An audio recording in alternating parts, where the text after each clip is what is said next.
Pokemon is making its way on the channel as we take part in a new journey. Join us as we take on Fire Red. Now, here's how this campaign's gonna work.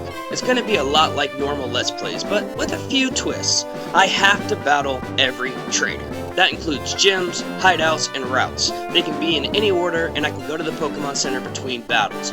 But if I ever white out, I have to reset my game to the last story-progressed Pokemon Center and try again.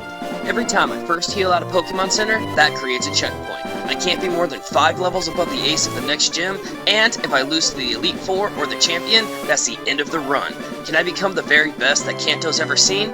Welcome to the Greeflocke. Welcome back, Pokefans. Last time we were here, we laid the smackdown on Sabrina and obtained our 6th badge.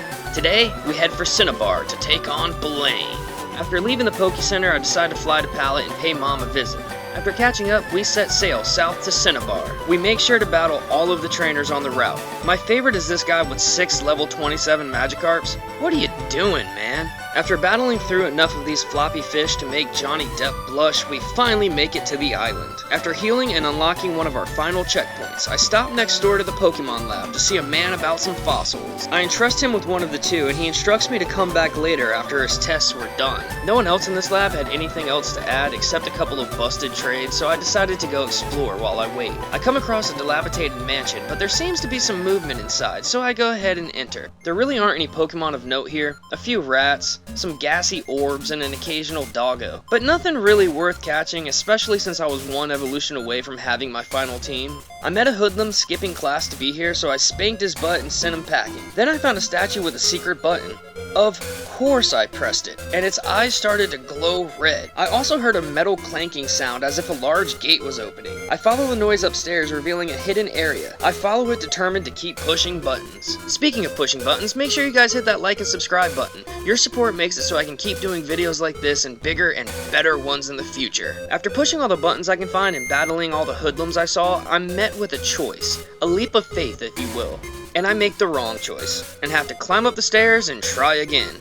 Thankfully, there's no fall damage in this game and no real consequences for being dumb outside of self-imposed rules. And unlike that ex that dumped you freshman year, video games will always give you another chance. After choosing the correct path this time, I'm met with more trainers in another secret room. There's more statues down here, so I make sure to press those buttons too. After hitting the last button, I make my way into a room with a key on the table. I snag it like the closet klepto I am and head for the exit. After my trip to the mansion, I figured enough time had passed to go check on the fossil I gave the weird scientist man. I don't even say a word before he exclaims he brought back an Ammonite using DNA? Not taking a second to ask if we should, I accept the Pokemon, and Lord Helix was sent to the box. I hand over my second fossil to Dr. Frankenstein to resurrect and make off for Blaine. This gym is all about trivia, a simple game of yes and no, true or false. There are some weirdly worded ones like this one. You can literally pass by everyone if you just paid a little bit of attention. But these questions are just so easy, I am glad I made the rule where I have to battle everyone. That was the only way this felt like a real gym challenge. They weren't particularly hard anyway because I'm just using Binya Binya. Yes, I am leading with the water type for a fire gym. Go figure. So after washing up all of Blaine's hotheads and acing his trivia, it was time to face the shiny-headed man. He leads with Growlithe and I start with Binya Binya. Intimidate cuts my attack as Surf takes it out. Next is Ponyta and it meets a similar fate. He then sends out Rapidash. I use Surf, bringing it down to a sliver of health as Binya Binya gets caught up in a fire spin. Blaine uses Hyper Potion and I use Water Pulse, hoping for a confusion. Another Surf later takes it out. Last up is Arcanine. I Surf as it misses Fire Blast and Blaine uses another Hyper Potion. 2 more Surfs in the battle. With that, Blaine is defeated, and we earn the Volcano Badge. He also gives us a TM and $4,700 before we make our way to pick up the fossil. Surely it's been long enough. I step outside the gym, and who do I see? Bill! Hey man, how you been doing? He tells me about an island he knows about and asks if I want to go on a vacation. After the SS Anne fiasco, I'm sure he just wants to make it up to me. We hop in his private yacht and set sail. We make it to one island and he introduces me to his friend Celio, like the Pokemon that doesn't exist yet, but different. They start chatting about a machine and before I know it, I'm given a meteorite to deliver to someone on another island. I didn't come all this way to be an errand boy. I mean, I'll do it for the sake of story progression, but I'm gonna actually enjoy this vacation. So I set off to explore the island. There's a few trainers a little out of the way of town. Everyone out here seems to be training for something. I don't blame them. The weather is nice and warm, and there's always a gentle breeze to accommodate perspiration. They even have a natural hot spring that flows from the mountain. Huh. I wonder what's up there providing enough heat. I decided to go check it out and climb up Mount Ember. There's a few boulders Drax easily pushes out of the way, and the few trainers around here are easy practice. Making my way to the top, I exit the cave, and a surge of red-hot heat rushes over me. In the distance, I see a bright light that seems to be radiating the heat. Moving closer, I realized it was a Pokemon, and a wild Moltres attacks.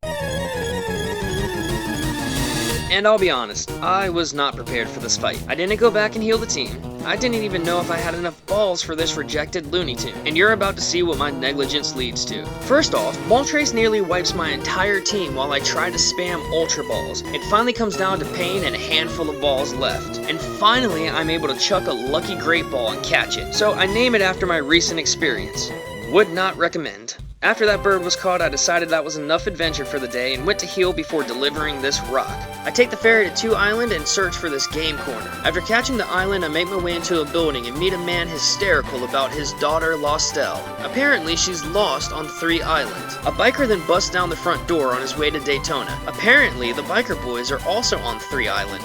Weird coincidence. I set off for 3 Island and search for Lostelle, ready to take on any biker in my path. I get there and see that they're already causing problems, so I rush to find the leader to end this. In the center of town, the bikers are harassing the town folk, so I step in and take them on. Binya and Jake team up and take out their toxic Pokemon with ease, and they zoom off, never to return again. With the bikers gone, I still needed to find Lostelle, so I followed the path to the very forest. Now, I don't know this map very well, so how I was able to find my way through so quickly is blindly impressive. I find Lostelle far away in the forest, crying, claiming a Pokemon stole her and she is scared. No sooner did a Hypno pop out and I had to protect her. I know I made a joke about Mr. Mime last episode, but this truly is the creepy pedo clown. Benny connects with 2 thieves, giving it a taste of its own medicine, and it falls. I make sure to accompany Lostelle back to her dad and give him the meteorite from Bill, and then I go and meet back up on 1 island. The machine is finished, so now the people of the islands have access to the PC.